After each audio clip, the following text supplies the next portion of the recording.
嗱，最尾部分咧就教大家點樣去測試平行線。咁啊，如果你本身你中一唔使學嘅話咧，其實中二都要噶啦。不過你中一唔學嗰陣時咧，你唔係好識寫證明題咧，通常去到中二咧，你就會覺得好辛苦。所以我成日都建議啲學生你真係學一學點寫，因為證明平行線係最簡單嘅證明題㗎啦。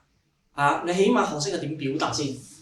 好，嗱，前半 part 裏邊都學過就係咩咧？就係話如果有平行線，我哋就有三樣嘢，就係 corresponding angle 同位角、alternate angle 內錯角、interior angle 同旁內角呢三種。咁今次就咩啊？調翻轉頭，利用嗰三樣嘢去證明翻佢有平行線。但係你記住調翻轉頭，咁個寫法上梗係有啲唔同，你要學識嘅點寫。就話啦，睇清楚條件同結果嘅問題啊！你話啦，今次呢個裏面就話，如果我見到個 F 字，見唔見到？我見到個 F 字，而呢個 F 字裏面 A 角等於 B 角，嗱呢個係條件嚟㗎。個條件就話A 同B 一定要相等啦。咁我就可以話俾你知點，呢個就結果啦，就係 A、B 平行 CD， 明唔明？條件同結果 ，OK？ 咁個定理要寫翻 corresponding angles， 跟住後邊唔係寫平行線啦，係寫翻 equal， 係 corresponding angles equal。第二個同埋一個相等啦，呢個中文。第二個裏邊就係咩啊？一樣，我哋又係一樣有 Z 字啦，有 N 字啦。係咪？呢兩個裏面都話俾佢知一樣嘢就係咩咧？就話如果 x 等於 y， 都係你要證明到 x 同 y 係相同嘅先，或者就咩啊？真係計到個數字一樣咪得咯，係咪？可能大家都係50度，咁所以就咩啊？就係 A、B 平行 CD 啦。我哋嘅定理名叫做 alternate angles equal， 加個 equal 字啊，呢兩個啊。第三個有啲唔同啦。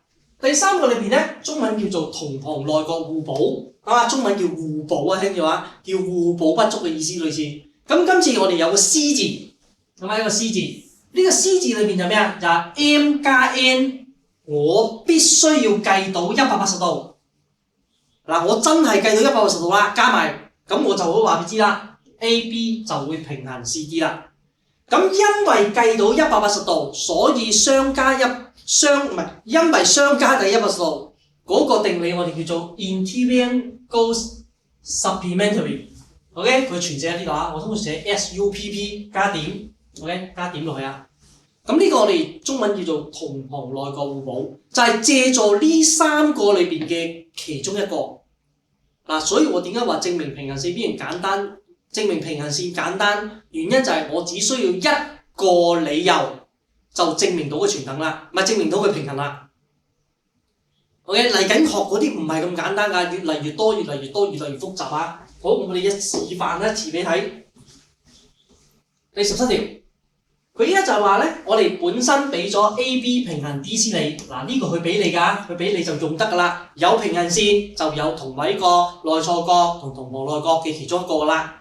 咁我依家第一步裏面我要你計 B、C、D， 即係呢嚿 B、C、D。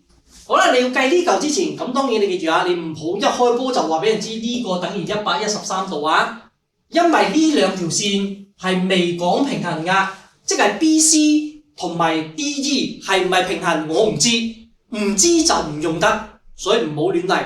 我哋而家用得嘅咩啊？係 CD 平衡 BA， 我哋計數先今次。好啦 ，A part 計數我未證明啊 ，B part 先證明。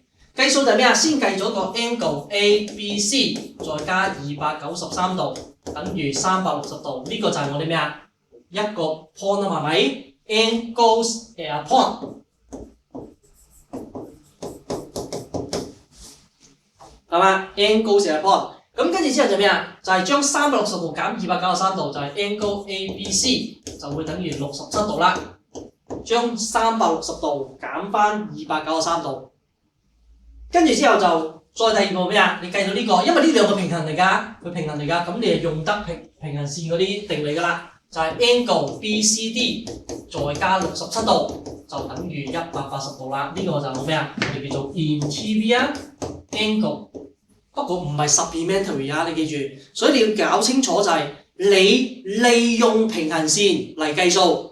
咁啊，你係利用咗平行線嚟計數，嗰啲我哋叫做咩啊？叫做寫平行線 CD 平行 AB， 或者寫 AB 平行 CD 啊 ，AB 平行 BC。通常我中意個順次序嘅 A 去 B，B 去 C 咁啊。如果你利用平行線嚟計數嘅，咁嗰啲我哋就好似你前半 part 學咁，真係寫翻定理名，後邊寫翻平行線。咁呢個裏面就計咩啊？計到 angle BCD 咧，就將180度減67度，咁就係113度。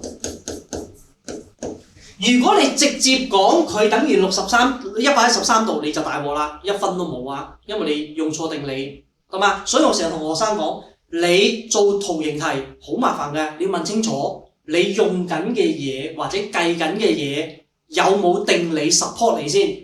咁啊，唔係話你想話咁樣就係咁樣嘅，係咪先？你要有原因噶嘛，講清楚個原因先。OK， 咁呢個你計133度。好啦 ，B part 裏邊啦，真係無端端就問我啦，唔係無端端嘅，叫我證明 BC 是否平行 DE 啊，叫佢證明啊。你記住，凡係見到呢個字 prove that 或者 show that 呢兩隻字，中文都係叫證明嘅啫。呢兩隻字喺我哋數學裏邊係指咩咧？係指個答案一定啱，係嘛？記住啊，答案一定啱，即係代表佢哋一定平衡㗎啦。咁點樣一定平衡法？其實頭先我哋已經做過啦，呢個計到係咩啊？113度啊嘛。咁你見唔見到今次呢個有個度，有個咁嘅儀式樣嘛？係咪？你見到咁嘅儀式，就係因為有個咁樣嘅儀式樣，所以就咩？所以就係相等咯，係咪？咁你冇話俾知，因為 angle EDC， 我通常會寫明B 就寫埋 B 翻先嚇。我哋通常會寫明邊個等於邊個先。證明題我哋講求你表達，所以你唔係求其話我知道就算，或者你亂咁寫就算。我希望你可以寫得靚啲。OK， EDC 係等於 angle BCD， 因為呢兩個角度相等喎。點解相等啊？因為大家113度仲唔相等咩？係咪先？所以就係BC 平衡 BC， 因為嗰兩個角度相等，所以就咩啊？所以佢哋平衡啦。OK， 咁平衡係咩啊？就係 alternate angles equal。OK， 呢個係因為內錯角相等，所以佢平衡。你見唔到其實真係好易寫，不過當然越複雜嘅題目就係咩啊？前部分你要證明呢兩個角相等係好複雜。越高年班就係咩啊？就係佢會將 A part 同 B part combine 埋一齊。佢一開波就叫你證明 BC 平衡 DE， 唔會再係 A part 街住你去做計呢個角度出嚟啦。計完個角度再叫你證明，咁就咩啊？簡單咗咯。OK 先，計一條梗係簡單啲嘅。好，繼續我哋第二條。第二條裏邊，佢依家就問你喺圖形裏邊 AHB 同埋 BGC 同埋 ADHE 同埋 FGHI 係直線。其實基本上你見到呢度有4條線都係直線，一條、兩條、3條、4條。OK， 直線即係可以用翻直線嗰啲定理去做啫，就係咩啊 ？Vertically opposite angle 啦 ，adjacent angle on straight 啦，咁啊，咁呢度一陣會用嘅。咁第一刻就真係直接就叫我證明 BC 平衡 DE 啦，今次直接就嚟料啦。咁直接嚟料要證明呢個 BC， 係嘛 ？BC 下邊呢個 BC 同埋 DE 呢兩條線平衡。咁要證明呢個平衡，我哋都係一樣㗎。你要諗咗先，我哋得3樣嘢嘅啫。一係就 alternate angle equal， 係嘛？內錯角儀式，我最中意用就係用儀式。第二個就係咩啊？就係 corresponding angle equal。同位角咩啊 F 字，第三個就咩啊 interior angle supplementary， 最難搞係 interior angle 一陣我哋先示範 interior angle 俾你睇啊。今次呢個唔用 interior angle， 今次我哋用 corresponding angle， 係嘛？因為我想希望每一種定理我做一次俾你睇，但你記住啊，同一條數係可以用晒3個方法去證明都得嘅，只不過就係問題邊個方法證明你會寫得輕鬆啲，寫少啲步驟，係嘛？今次我哋用 F 字，邊個 F 字？呢度。有 F 字，係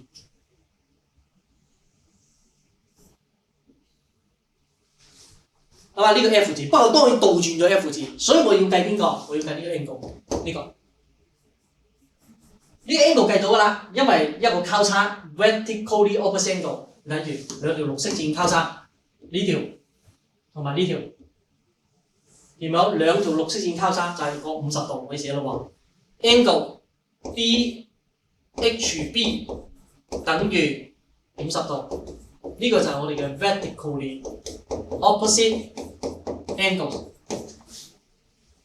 係咪？再嚟第二個裏邊就係咩咧？就係、寫翻 angle DHG 等於50度加30度，低180度，低80度。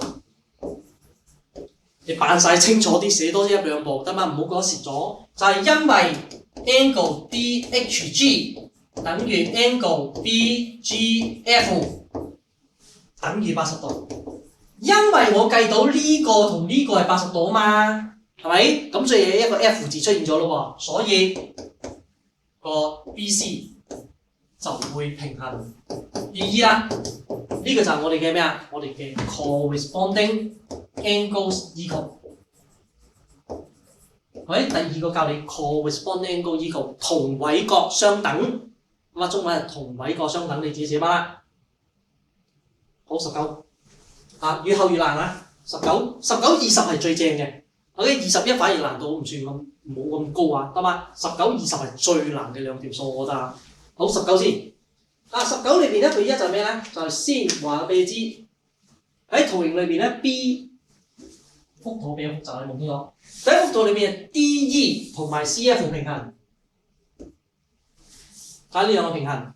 跟住之後咧，呢、個110度啊，一個 X 啊，咁啊 mark 曬啲圖俾你㗎啦，佢都費事你嘥咁多時間做。第一步就叫你求 X， 好多學生就喺呢度俾你玩殘咗㗎啦。我幾中意呢條數，因為佢出得幾好㗎。咁啊，第一個裏面 X 叫你嘅 X 就玩完㗎啦，因為其實佢考又一樣考超出咗中一要學識嘅範疇，但係佢成條數編排出得幾好。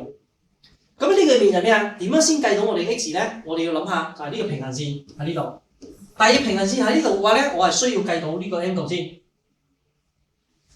FCD 我需要計 FCD 有同兩個人有關係，係嘛？第一個就係咩啊？就係 2x 加10度，呢兩個係 interior angle 加埋180度，呢、個第一個知道嘅。第二個你知道嘅就係咩啊？就係呢度有個圓圈 angles upon 加埋360度，其實即係咩咧？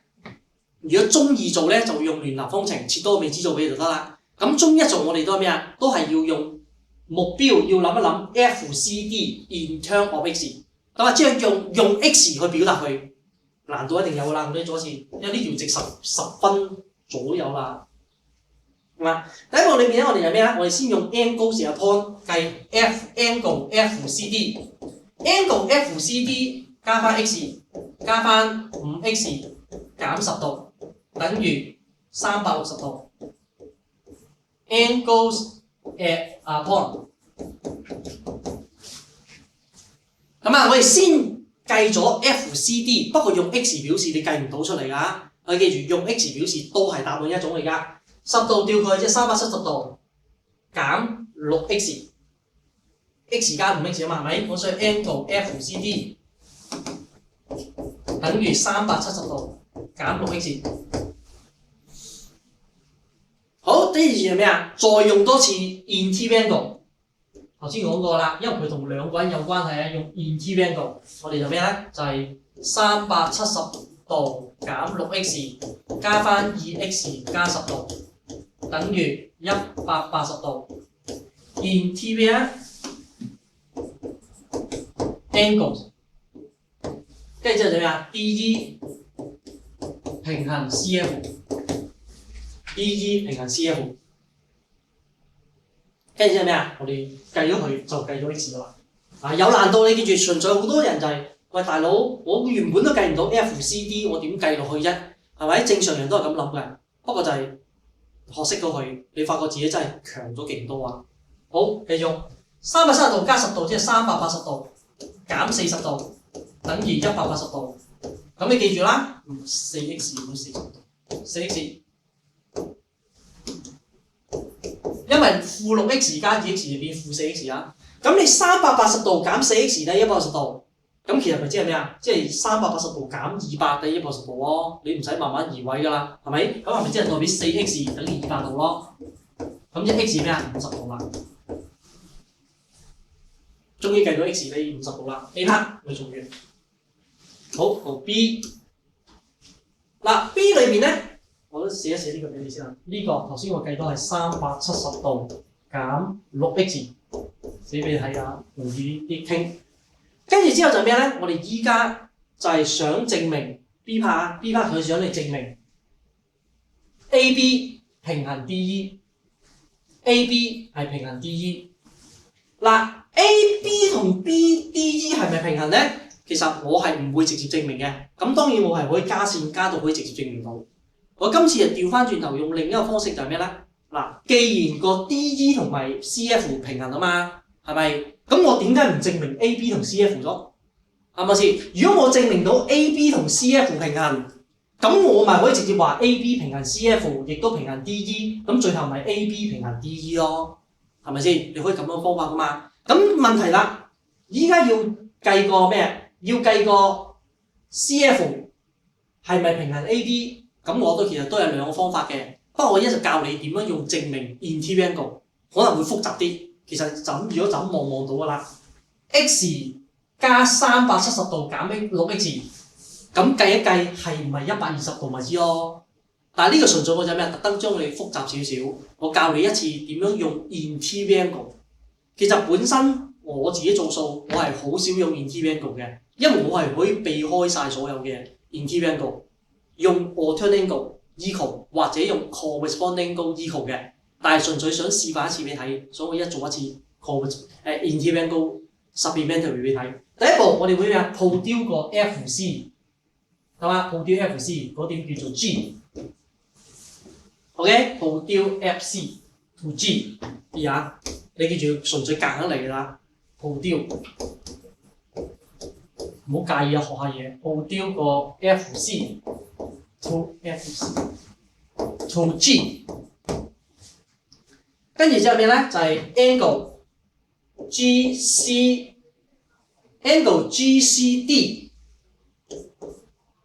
係加翻 x 係可以等於咩先？唔係 GCD 啦，係 GCB 寫錯嘢 GCB。angle GCB 加 x 係會等於 angle EDC。我比較中意用 alternate angle equal 啊，好嘛？你望一望幅圖喺呢度，我用緊呢一個儀式。其實你破解咗 A 之後咧，亂咁做到㗎啦，好嘛？就係呢個我目標計 GCB 再加 x 就會等於 2x 減10度加10度啦。x 係50度嚟㗎，我倒翻落去計翻佢出嚟先。呢個係 2x 加10度啊，你可以試下呢個都得啦。咁所以就係 angle GCB 咧，加翻50度就等於2乘50度再加10度，所以 angle GCB 係等於60度啦。110度減翻50度就60度㗎啦。計到呢個60度，我哋睇翻幅圖你就知我講乜啦。你見唔見到我呢個60度？呢度120度啊嘛，咁加埋咪就係180度咯，係咪？我哋寫嘅 angle ABC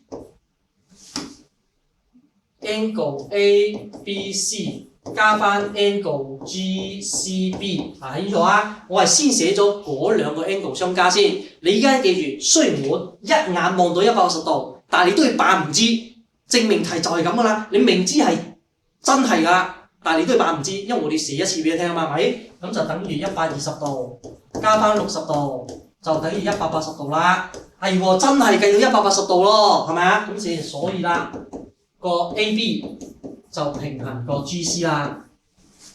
或者你寫 CF 都得，冇所謂嘅 ，GC 又得，或者 GF 又得 ，GC 都得，好嘛？隨便啦，寫埋多個俾你。GC、GF 都得。OK， 咁點解啊？因為180度，所以平衡要寫定理啊。個定理係咩啊？係 interior int 同蒲內角互補，中文係 interior angle supplementary SUPP 一點，中文係同蒲內角互補。你睇翻前面嗰個定理名啦。好啦，未做完㗎，你記住，我題目都唔係問緊你 A、B 係咪平衡過 C、F 係咪？我問緊你係咪平衡 D、E 啊嘛？咁你咪話啦，因為個 A、B 就平衡咗 C、F，and C、F 咧又平衡過 D、E， 係咪？咁所以咪 A、B 平衡過 D、E 啦。最尾嗰句係咁啦，或者你直懶啲就直接話 A、B 平衡 D、E， 我估佢都唔會怪你㗎啦。但係上面嗰度一定要咁寫啊，即係中間呢句可以唔寫，但係寫咗就扮清楚啲啦。啊，證明題越清楚越好啊。好，呢個就係 B part。今次係間接地去證明，係咪？好唔同啊！好，第三個裏面咧，佢就話啦，佢問你個問題啦，我查咗啲嘢佢先喎，好，因為冇用啦。佢依家咧就問你一個問題，我加咗條線俾你先嚇。嗱 ，X 有50度嚟㗎，頭先計咗啦。佢話啦 ，BC dot BC 係嘛 ？dot BC 喺邊 ？dot BC 即係呢度 ，dot BC 呢度。呢個嘢是否 obtuse angle？obtuse angle 指鈍角，嗱鈍角係大過90度，細過180度。呢個佢嘅問題，佢問你係唔係鈍角嚟㗎？如果嗱 if 係假設性嘅問題啊，如果 BDC 係45度，呢個45度，佢假設俾你係45度，咁佢就話呢個45度喎，咁呢個係咪鈍角嚟㗎？咪應該咁講，噏錯咗。應該話佢話45度咯，有個人就話啦，如果佢45度，跟住就咩啊？某人就宣稱佢就會出鈍角啦。咁佢係唔係你計一次咪知咯？你唔使特登去同佢拗㗎，係咪？我哋先 angle DBC 再加45度，再加50度，等於180度。angle sum of triangle。你明唔明啊？就係咩啊？就係你話係鈍角，咁我計一次係咪係？唔係咪唔係咯？唔使拗㗎，係咪 ？angle DBC 就係加95度，等於180度。咁所以調過去就係 angle DBC 係等於85度。你見唔見到點啊？都唔大過90度，係咪？我講明細過90度，明唔明？唔使同佢拗㗎，我真係計到細過90度，所以呢個係咩啊？所以 no disagree。或者你自己寫一次細個度就係咩啊？所以 angle DBC is not obtuse angle。不過題目係問緊你係咪 agree？ 你答咗 not obtuse angle 都好，都冇答我分。我問緊你係咪同唔同意？所以你要答我嘅問題係答我同意定唔同意。所以考試你要望清楚題目，唔好覺得你自己成日覺得做完就做完。咁啊，睇清楚回應咗問題未先？我問你食飽未？你咪已經答我食飽定未食飽啊嘛？係咪？係嘛？你唔使答我個數係乜嘢嚟㗎？明唔明先？睇清楚呢個。OK，呢個 disagree。咁啊做完啦，C part。成個編排上正啊呢條啊。好，嚟第20條。第20條裏邊咧，都係雖然幅圖好似好簡單，但係咧佢問啲嘢都比較變態少少，我覺得啊。但係而家就係咩？佢而家俾咗呢個 n， 俾咗啲 m。跟住就係咩咧？佢就叫你表達 A、C、B， 即係呢個用 M 同 M 表示。咁啊，即係話我 B、C， 因為 A、C、B 呢個答案裏面最終答案有 M 同 N 㗎啦，就係一直由頭到尾教緊你嘅 skill， 就係你要學識用未知數去表達啲角度。咁點表達？其實你都要寫3步。第一步了解呢個，第二步了解呢個，逐個嚟，我哋 A。angle ABC 加翻 M 等於180度。angle sum of triangle 追親 angle on straight line 唔係啊？追親 angle on straight line 雖然加唔到180度。追神 angle on straight line。咁啊，中文叫直線上的輪廓，直線上的輪廓自己寫啦。所以 angle ABC 係等於180度減 M。寫到話180度減 M， 我 mark 低佢先。第二個我哋用 angles upon angle BAC 加翻 n 等於360度，呢個係 angles upon。所以呢個裏邊係咩啊？就係360度減 n。係咪調佢啊嘛？所以 angle BAC 係等於360度扣翻個 n。已經用我哋個定理喎。第三個定理咩啊？用 angle sum of triangle 咯，係咪 ？ACB angle ACB 加翻個180度減 m， 再加翻個360度減 n。呢三個角1個、2個、3個加埋一齊係180度啦。呢個就係 angle sum of triangle。上面嗰個 angle 成日 point 係同頂角，係同頂角。下邊呢個係3個6個喎。好啦，咁啊，我哋移好晒位佢，其實我哋咩啊？全部移晒過去就係㗎啦。好，我哋 angle ACB 就等於180度扣翻180度，再加翻 m， 因為呢個調會變加，呢個都調會變加，再減翻360度，所以其實 angle ACB 啊係等於m 加 n 扣翻360度。放心啊 ，m 同埋 n 好大㗎。係嘛？所以佢加埋一定超過360度，你唔使太擔心。呢個就係 A part。好 ，A part 搞掂咗之後咧，到 B part。B part 裏邊咧，佢就話啦：，我哋今次啊，假設咗啲問題啦。Suppose 發生咩事？佢話假設個 M 咧係126度啦，再唔叫做 M 啦，叫125度。126度，我查咗 A 佢做好冇？好嘛，方便我同你溝通。嗱，呢個裏邊呢個位個 M。今次我哋就126度，寫容易睇啲啊。跟住個 n 係297度，唔係279度。最難搞係呢嚿，最難搞呢嚿，好多人搞唔到呢度啊。咁佢而家就話啦，我哋依家咧就想插咗呢先啊。佢話兩個 EFC 兩個 EFC 喺邊度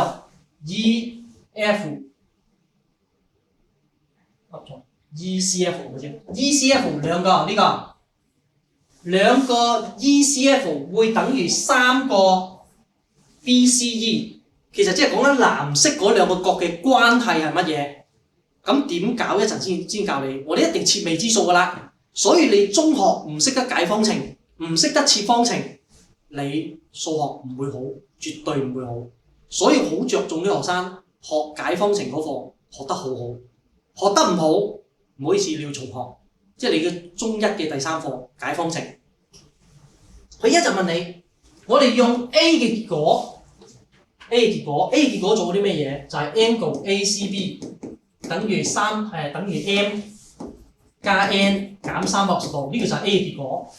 咁個 A 嘅結果有咩用？咪俾你計呢個角度用咯，計 ACB 用咯。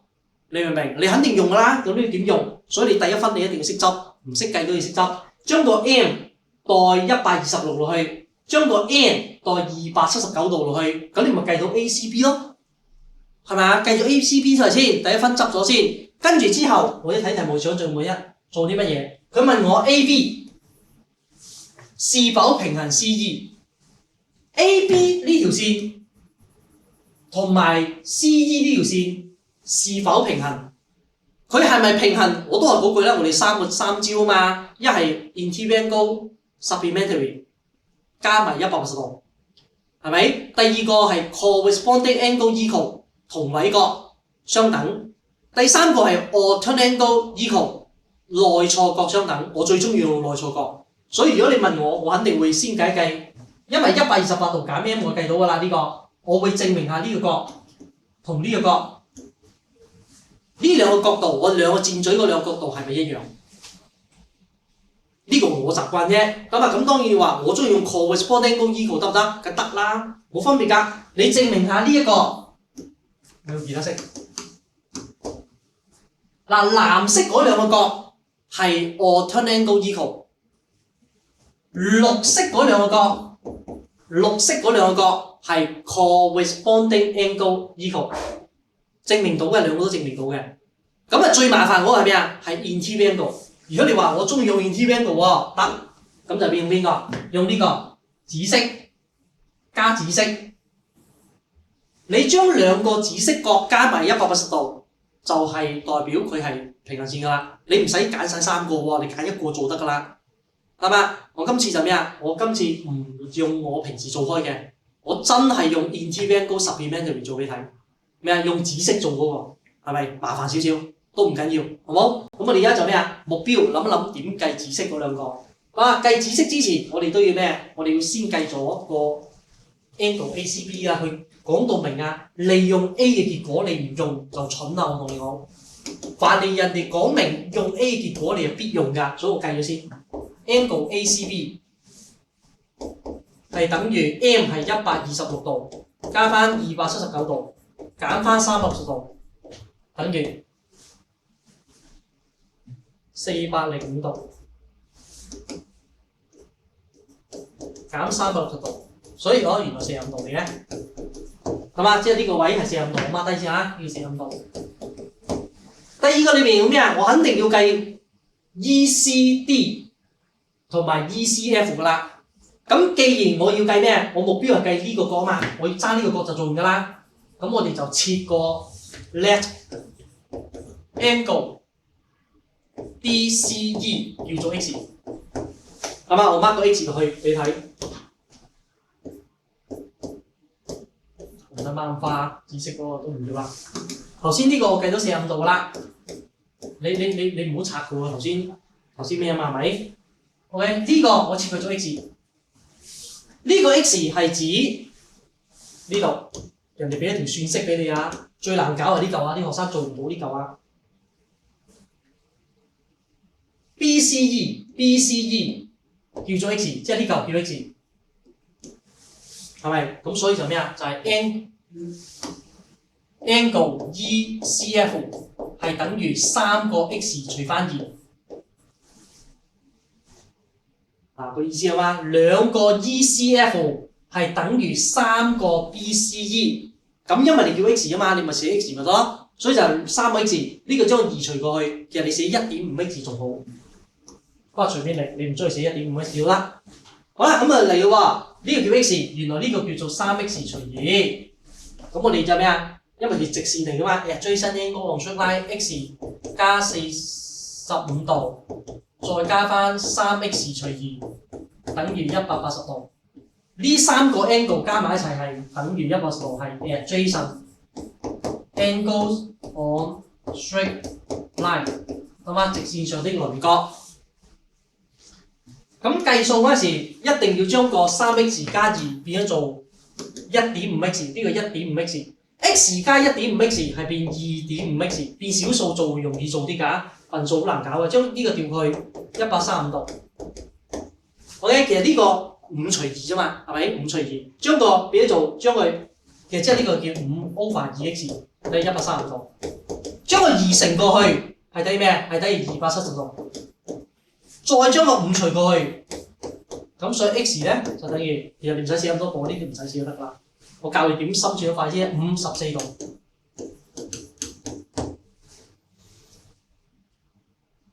好，計到我哋想要嘅嘢啦，有 x 啦。我哋而家真係證明一次係唔係 Interangle， 係咪 Interangle Supplementary？ 我哋會先講 angle BAC 係等於360度。減翻 n 即係減翻279度，要寫一次先，分開計一次先嚇。呢個裏邊咧就計到一個叫做360度，270度，130度，6，270度，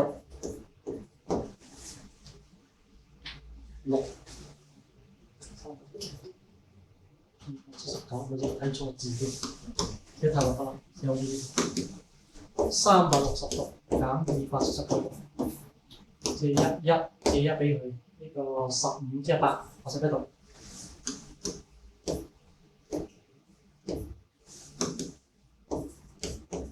係嘛？我哋揀咗個複雜啲嘅方法做，所以寫啲嘢會麻煩少少啊。好啦，第一個係 BAC 係等於81度，第二個 angle 係叫 ECA 等於 x 係54度，再加45度，等於99度。我通常會 planning 咗先嘅，寫咗先。依家先開始寫咩啊？得嘛？呢個可以唔寫㗎，呢個可以唔寫㗎，呢啲唔使寫俾人睇㗎啦，呢啲唔使㗎啦。好，咁我哋啊，因為 angle BAC 加翻 angle ECA 等於81度加99度等於180度，所以 AB 平衡 CE 呢個係 interior angle supplementary 同內角互補。嗱，我教咗你個複雜啲嘅方法做啊，其他嗰兩個方法我頭先都講俾你聽㗎啦，你自己試一次，明唔明？練熟咗呢個，你掂㗎啦。Geometry 裏邊中一嘅 topic， 你已經去到超勁嘅地步啦。係咪先？幫我練熟佢。好，第20條完啦，好，21條。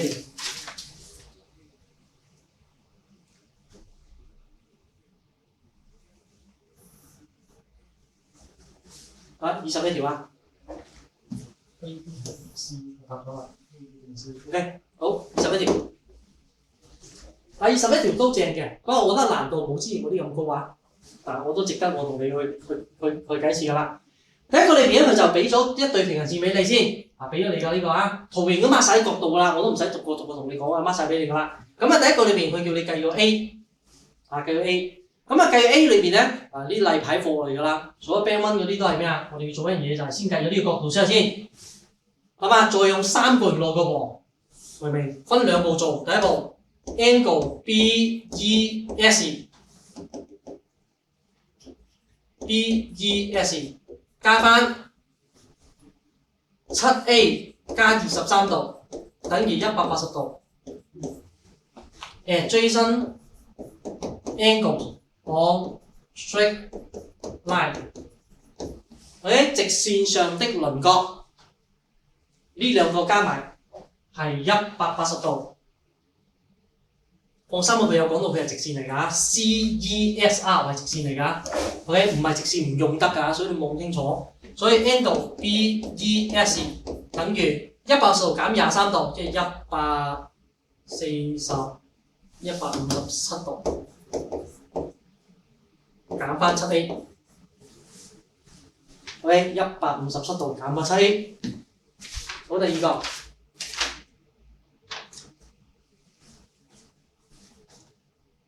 157度減翻 7A 加翻75度，再加翻 A 加50度，等於180度。Angle sum of triangle。OK， 三角形內角和，呢三個角加埋會等於180度。咁我哋將呢個加埋先啦，呢個加呢個就107，即係。唔係207加75，所以就係282度。7A 1A， 所以變咗減6個 A， 等於180度。一樣啦，282度減180度，所以6個 A 咧係應該等於102度啦。所以 A 咧係應該等於17度。17乘6等於102啊。你見到好似兩步咁啊，都係兩步咁，但問題就係咩咧？就係代數嘅要求好高。借下呢個，好計到呢個之後，第二個 B part。嗱 B part 裏邊咧，我要做一樣嘢，佢叫我證明 AB 是否平衡 PQ。AB 平衡 PQ。佢問我呢兩條線係咪平衡？其實做法都係有兩種。第一種我通常會做嘅係呢種，就係加呢條線 add a line RY，RX 有冇？叫 Y 啦，我唔好中意叫 X。RY 如果加條線叫 RY， 咁我哋點去證明咧？咁通常你記住啊，加咗 RY 之後，唔好啦，我兩個方法寫俾你，好冇 ？A 係等於。A 係17度啊！我拆咗佢，我兩個方法寫一次俾你睇，因為你要學識多啲證明題。表達上教你兩個方法，第一個加嗰條線叫 RY， 我哋咁啊 B add a line RY 加一條線叫做 RY， 不過你記住啊，一定要有一個叫 such that 個 RY 平衡兩個選擇，一係 AB， 一係 RQ。係嘛？你一定要加一條線係平衡線先有用㗎，如果唔係冇用嘅。咁我哋叫咩啊？叫平衡 PQ。好嘅，你加嗰條線原來係為咗加平衡線，叫做呢個。咁所以第一個咁我要 alternate angle 啦，67度係咪 ？angle YRQ 係等於 angle PQR 等於67度。呢個就係咩啊？就係alternate angles RY 平衡 RY 平衡 PQ。呢個67度。第二個裏邊，你記住佢本身有個平衡線㗎，未用㗎，就係咩？就係 DB 平衡 RQ。啊 ，DB 平衡 RQ 裏邊有個 corresponding angle 就係咩？就係呢個角。呢個識先。呢個同呢一個 angle BEC 會等於 angle QRC。呢兩個 angle 會相等㗎，綠色嗰兩個係會等於 7A， 即係7乘17度，再加23度，7749 119加23度，119加23度，即係142度。綠色嗰個142度。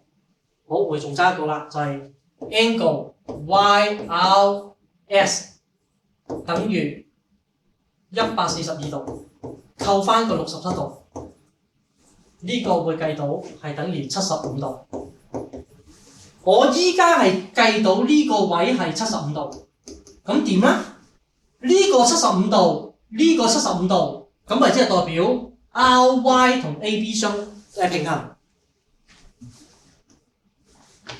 因為 angle YRS 等於 angle BSE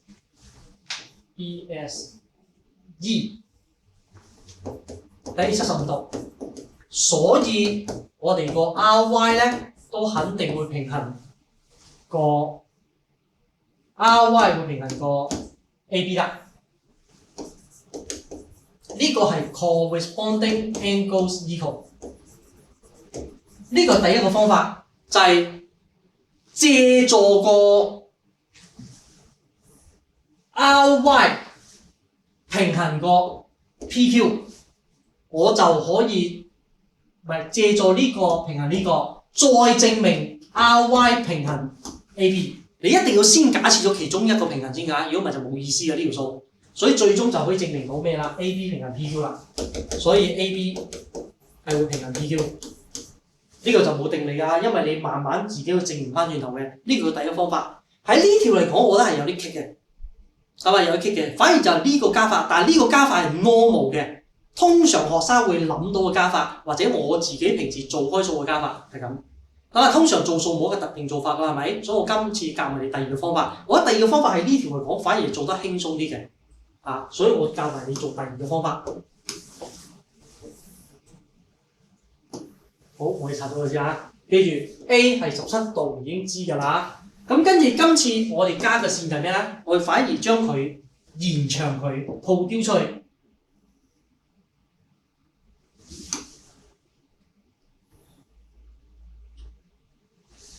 呢點我哋叫 W。B 我哋用啊鋪雕延長個 QR to meet 個 AB at W。我哋意思係咩啊？中文就咁寫，延長 QR 去個 AB 上，等係延轉個應該咁講，延長個 QR 去 W， 得嘛？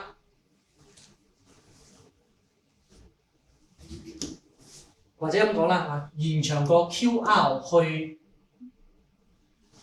寫先，好少寫中文都唔好識點寫。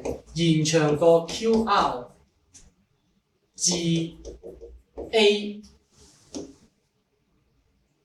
延長 QR 至應該咁講，唔應該寫字。延長個 QR 以 AB 在 W 相遇，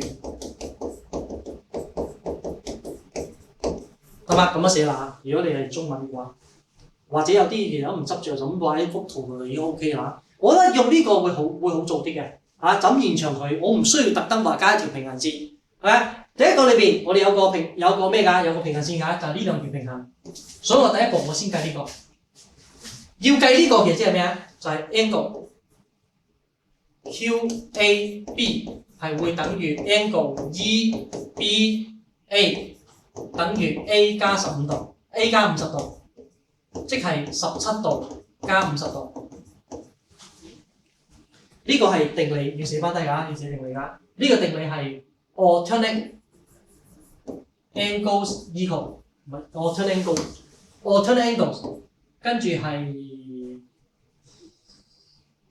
EB 平衡 AQ， 唔好似啲 WQ， 唔係 A 啊，係 WQ 啊。OK， 係呢兩條線平衡啊，或者你寫 DB 平衡 RQ 都 OK。嗱，冇寫定理名，俾人扣分㗎，證明題又扣得好嚴重㗎。總之你唔寫清楚定理名，佢就會扣你分㗎啦。OK，呢個等於67度，我一掂，我計到呢個67度，你見唔見到呢個67度？係，咁所以直接就可以話人哋平衡啦。因為 angle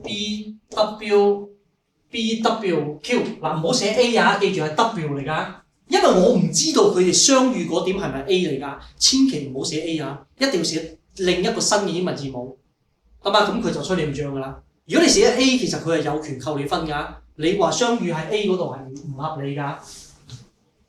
一個 BWQ 係等於 angle PQW 等於67度。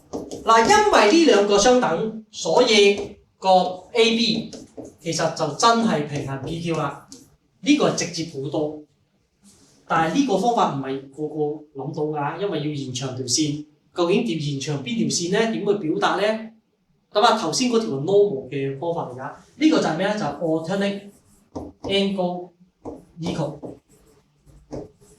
咁啊，寫起嚟其實係步驟少咗嘅。OK， 同內錯角相等㗎，內錯角相等。好啦，咁跟住之後咧，我哋就學晒所有你應該識嘅呢課嘅 skill 同埋嘅比較特別啲嘅題目。咁啊，同埋如果未知數太多，我哋點處理咧？都教咗你啦。咁剩翻低嗰啲就咩啊？你快啲操下啲考試題型啦。